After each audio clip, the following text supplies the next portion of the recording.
전화위복이란 말이 있습니다. 내가 당한 화가 오히려 복이 되었다는 말이죠.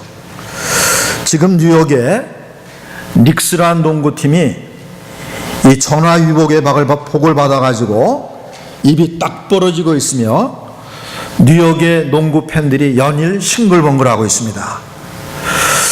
뉴욕 닉스 농구팀은 올해는 결승 토너먼트 진출을 바라보고 희망찬 2012년도를 출발했는데 이게 웬일입니까?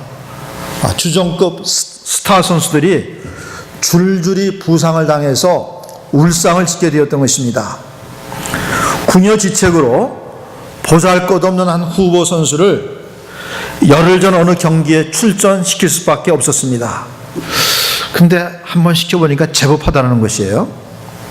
그저 한 게임 반짝 잘한 것이겠지 여겼는데 그게 아니었습니다.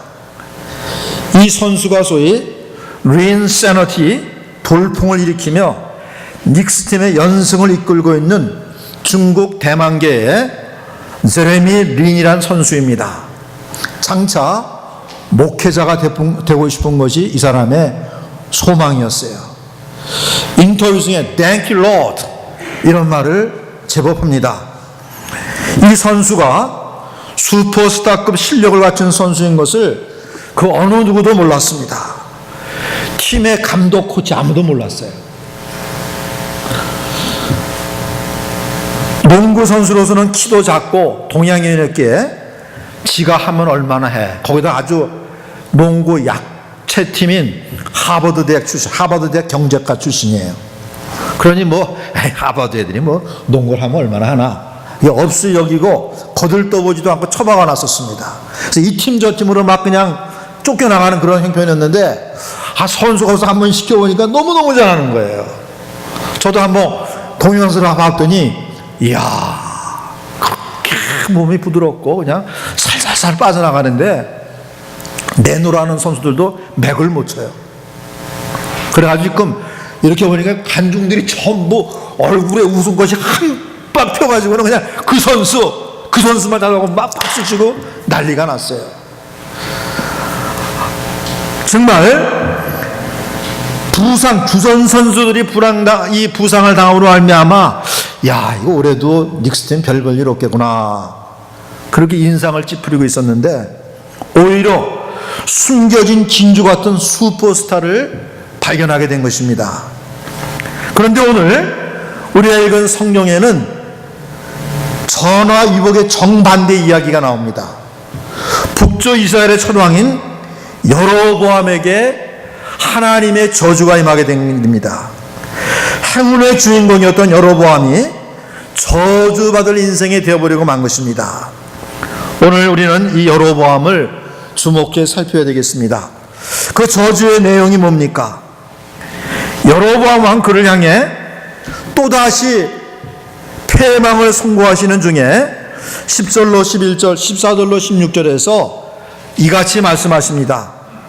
내가 여로보암의 집에 재앙을 내려 여로보암에게 속한 산에는 이스라엘 가운데 매인자나 노인자나 다 끊어버리되 거름더미를 쓸어버린 것 같이 여로보암의 집을 말갛게 쓸어버릴지라.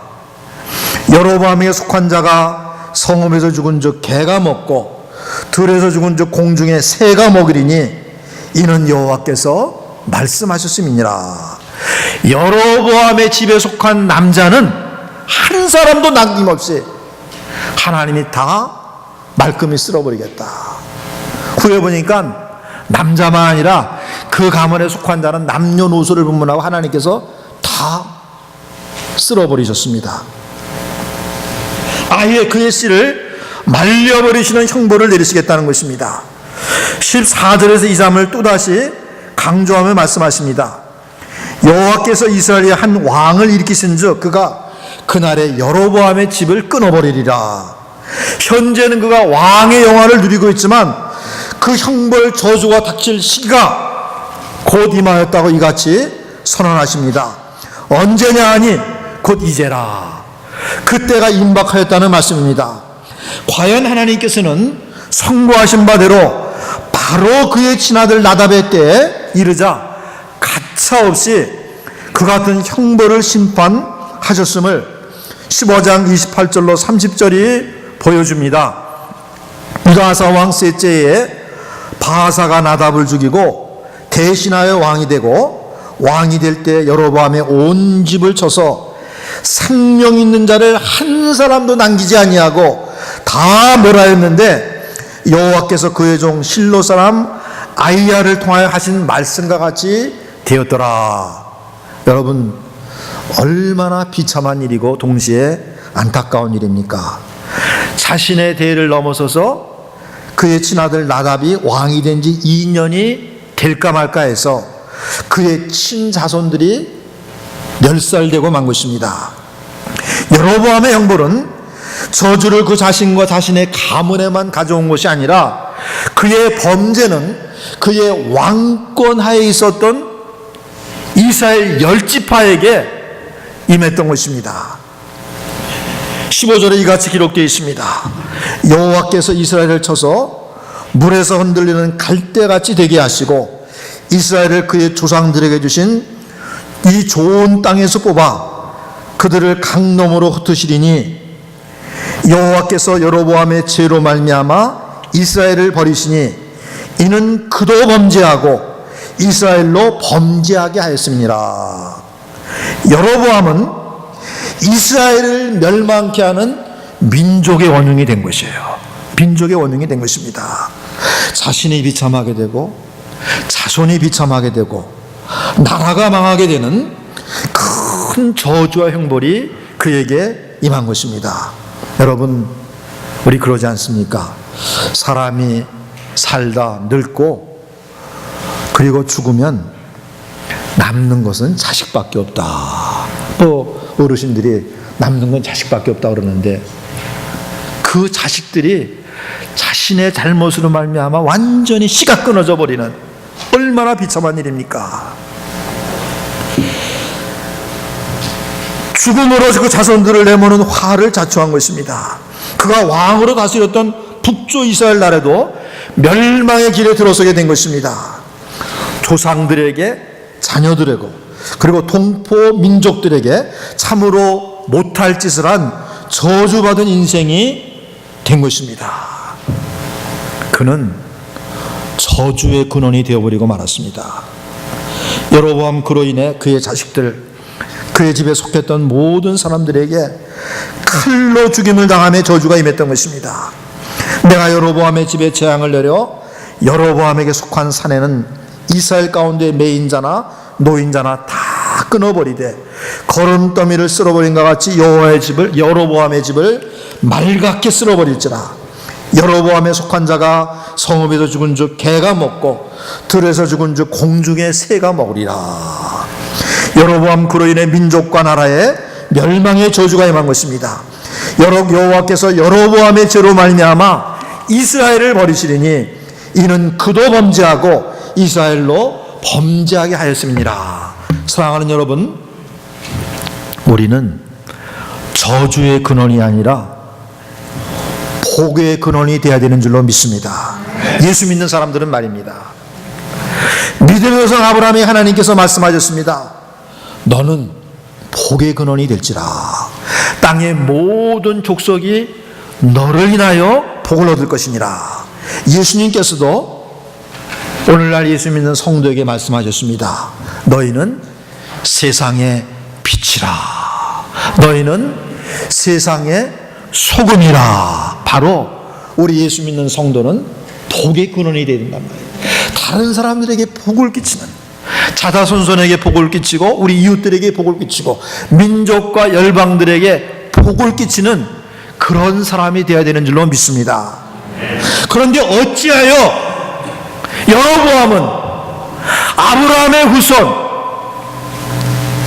복을 받아야 되는 사람인데 다른 사람들에게 화를 끼치는 저주의 근원이 되었습니까?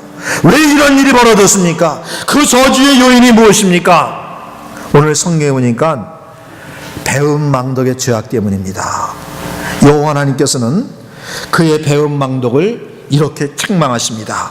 오늘 읽은 말씀 중 14장 7, 8절 말씀을 보세요. 이렇게 책망하십니다. 가서 여로보암에게 말하라. 이스라엘 하나님 여호와의 말씀이 내가 너를 백성 중에서 들어 내 백성 이스라엘의 주권자가 되게 하고 나라를 다윗의 집에서 찢어내어 내게 주었거늘 너는 내 종 다윗이 내 명령을 지켜 전심으로 나를 따르며 나보기에 정직한 일만 행하였음과 같지 아니하고 내 이전 사람들보다 더 악을 행하고 가서 너를 위하여 다른 신을 만들며 우상을 부어 만들어 나를 노엽게 하고 나를 내 등 뒤에 버렸구나. 이 말씀처럼 하나님께서 여로보암, 평민에 불과한 여로보암을 높이셨습니다. 그에게 이스라엘의 초대왕 되는 영예를 부여하셨습니다. 그가 왕손도 아닌데 말입니다. 그리고 여로보암 그가 하나님의 말씀을 순종하고 하나님을 섬기면 그의 왕조가 대대로 경고하게 될 것을 약속하셨습니다. 내가 만일 내가 명령한 모든 일에 순종하고 내 길로 행하며 내 눈에 합당한 일을 하며 내 종 다윗 행함과 같이 내 율례와 명령을 지키면 내가 너와 함께 있어 내가 다윗을 위하여 세운 것 같이 너를 위하여 견고한 집을 세우고 이스라엘을 내게 주리라. 자, 왕으로 세웠죠. 그리고 내가 내 말만 듣기만 하면 내 왕조가 대대로 견고하게 될 것이다. 이렇게 큰 축복과 하나님의 은혜가 주어졌지만 하나님을 배반하고 버리는 죄를 범했음을 9절에서 하나님께서 책망하십니다. 내가 이전 사람들보다도 더 악을 행하고 나를 노엽게 하고 내가 나를 내 등 뒤로 던져버렸구나. 하나님께서 그와 같이 배은망덕한 죄를 책망을 하셨습니다.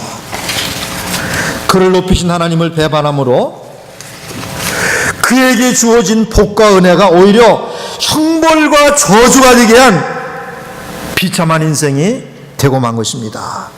여러분, 하나님의 은혜를 저버리는 배은망덕은 이렇게 큰 형벌과 저주를 가져온다는 사실을 우리가 또다시 마음에 새겨야 되겠습니다. 잠언서 17장 13절에 누구든지 악으로 선을 갚으면 악이 그 집을 떠나지 않는다고 그렇게 경고하고 있습니다. 그런데 여러분, 세상을 살다 보면 은혜를 은혜로 갚는 사람이 드뭅니다. 하지만 은혜를 은혜로 갚으면 은혜가 떠나지를 않습니다. 한 불우한 소녀가 있었습니다. 그녀는 너무나 가난했으며 굶어 죽기 직전에 이웃에게 발견돼 겨우 목숨을 건진 적도 있었습니다.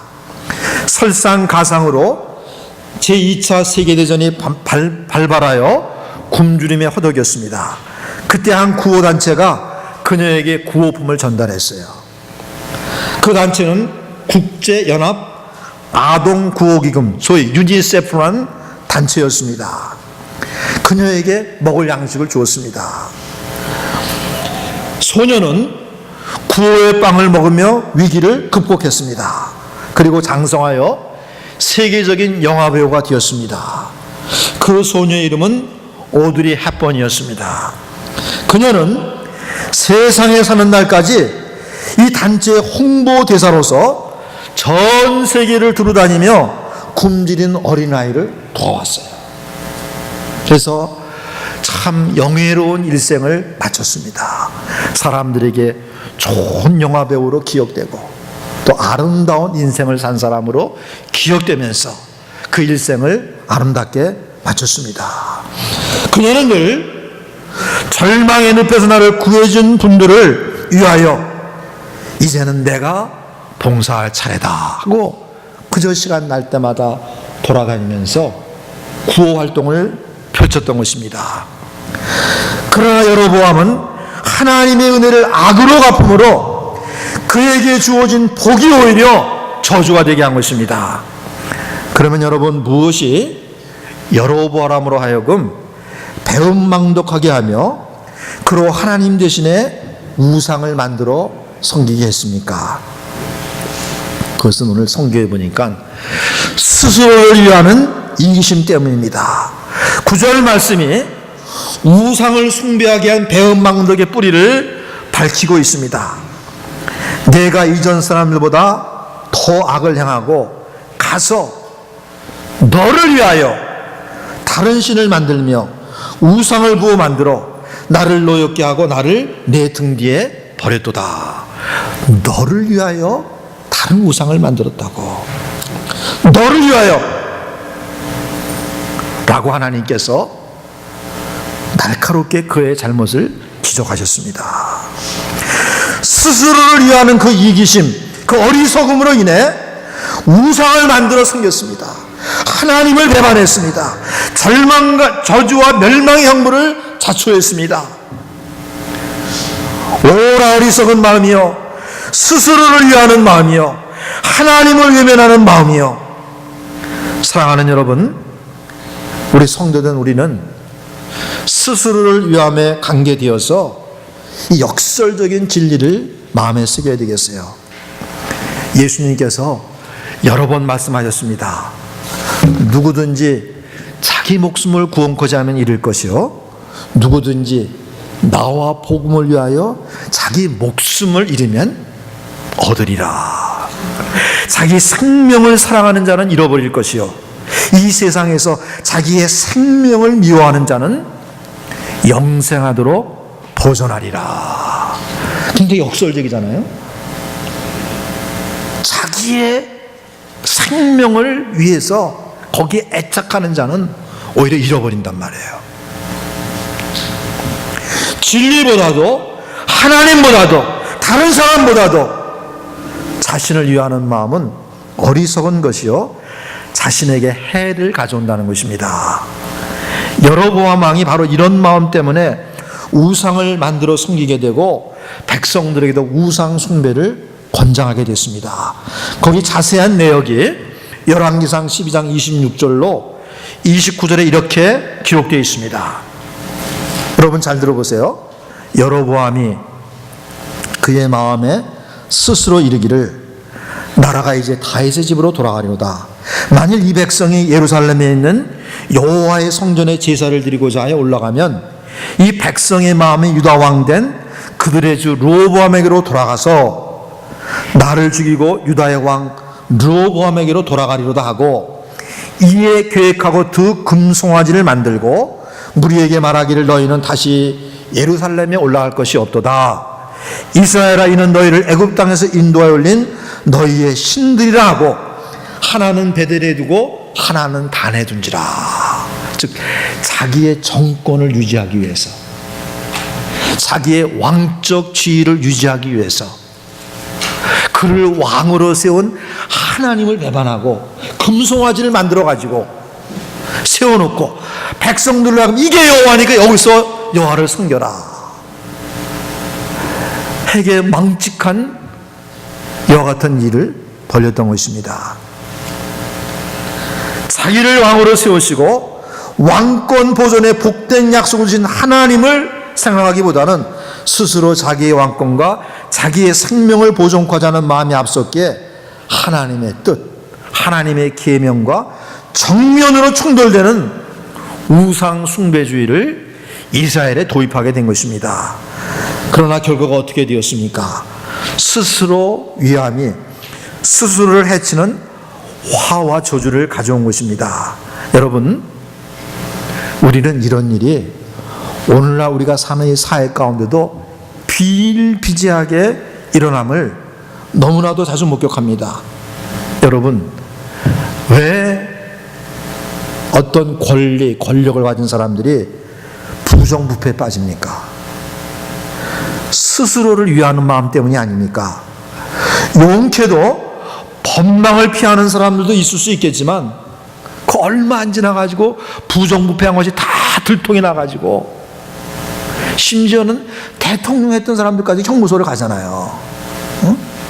그리고 또 스스로 자살을 초래하는 그러한 일들까지도 일어났잖아요. 스스로를 위하는 북한의 김일성, 김정일 때문에 우리 한민족 수백만이 전쟁에 죽고 기아로 죽어갔습니다. 저들과 저들의 우선이 금생과 뇌세 치료형벌이 얼마나 크겠습니까? 스스로를 이기적으로 위하는 마음이 이게 사실은 패망의 길인 것을 우리가 기억해야 되겠습니다. 그러므로 여러분, 스스로를 위하는 마음을 삼가고 조심합시다. 사람들이 왜 돈을, 왜 권력을, 왜 어떤 사람을 우상으로 만들어 섬깁니까? 스스로를 위하는 마음 때문이 아닙니까? 그 우상이 자기를 위해 줄 줄로 착각하기 때문에 하나님을 외면하고 그것들을 위하고 그것들에 붙잡혀 사는 것을 우리가 오늘날 삶의 현실 가운데 얼마나 많이 목도하고 있어요. 스스로를 위함에 관계되어서 우리가 또 염두에 둬야 될 바는 진실로 우리를 위하시는 하나님이 계시다. 여러분, 우리 자식 키워보면서 알지만, 여러분, 이 어린 자녀들이 자기가 자기 위한다고 그러지만 어디 부모가 자기를 위하는 거하고 비교가 됩니까? 다 엄마 아빠 알아서 자기가 알지 못하는 것까지 다 챙겨주고 위하는데 서로는 아이들 그걸 몰라가지고 막 반항하고 떼쓰고 덤벼들고 말대답하고 난리를 치잖아요. 우리가 하나님 앞에서 볼 때 어때는 꼭 그래요. 하나님이 다 사실은 예비하시고 도우시고 인도하시는데 자기 생각, 자기 꾀가 하나님보다 더 지혜로워가지고 하나님 말씀 상관없이 사는 경우가 얼마나 많이 있습니까? 여러분, 속지 맙시다. 우리를 진실로 위하는 분은 오직 하나님이십니다. 나 자신보다 나를 진실로 더 위하시는 분은 오직 하나님이십니다. 인간을 창조했을 때부터 아담과 하와가 에덴 동산 만들어 달라고 그러지 않았어요. 하나님께서 먼저 알아서 에덴 동산을 창설하시고 거기에 사람을 두셨습니다. 바울은 로마서 8장 31절에서 이같이 증거합니다. 만일 하나님이 우리를 위하시면 누가 우리를 대적하겠느냐? 무슨 말이에요? 하나님이 진실로 우리를 위하시기 때문에 우리를 대적할 자가 없다는 것입니다. 사랑하는 여러분, 하나님은 우리를 진실로 위하고 사랑하시기에 그 아들을 우리를 위한 속죄의 희생제물로 내어주셨습니다. 그러기에 우리를 위해 필요한 모든 것을 다 예비해 놓으시고 우리에게 필요한 모든 것을 다 공급해 주시는 줄로 믿습니다. 로마서 8장 32절은 이같이 증거합니다. 자기 아들을 아끼지 아니하시고 우리 모든 사람을 위하여 내어주시니까 어찌 그 아들과 함께 우리에게 모든 것을 주시지 않겠느냐. 아들도 주셨는데, 독생자 예수 그리스도도 주셨는데 도대체 하나님께서 뭐를 아끼고 안 주시겠느냐. 다 우리의 필요를 충족시켜 주신다는 것입니다. 그러나 우리가 진실로 우리를 위하시는 하나님을 알지 못할 때 사람들은 자신을 위하는 다른 대상을 찾습니다. 그래서 권력이 우상이 되기도 하고 사람이 우상이 되기도 합니다. 현대에 있는 우리가 보는 바와 같이 돈을 우상화하고 있습니다. 그러나 주 예수를 믿는 우리 성도는 참으로 나를 위하시는 하나님이 계시다. 그것을 확실히 알아야 되겠습니다. 사랑하는 여러분, 하나님은 참으로 우리를 위하시는 분이십니다. 믿습니까?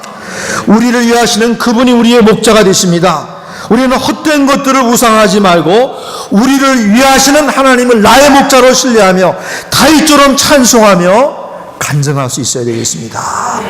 여호와는 나의 목자시니 내가 부족함이 없으리로다. 그가 나를 풀밭에 누이시며 실만한 물가로 인도하시는도다. 내 영혼을 소생시키시고 자기 이름을 위하여 의의 길로 인도하시는도다. 내가 사망의 음침한 골짜기로 다닐지라도 해를 두려워하지 않을 것은 주께서 나와 함께 하심이라. 주의 지팡이와 막대기가 나를 안위하시나이다. 주께서 내 원수의 목전에서 내게 상을 차려주시고 기름을 내 머리에 바르셨으니 내 잔이 넘치나이다. 나의 평생의 선하심과 인자하심이 정녕 나를 따르리니 내가 여호와의 집에 영원히 거하리로다.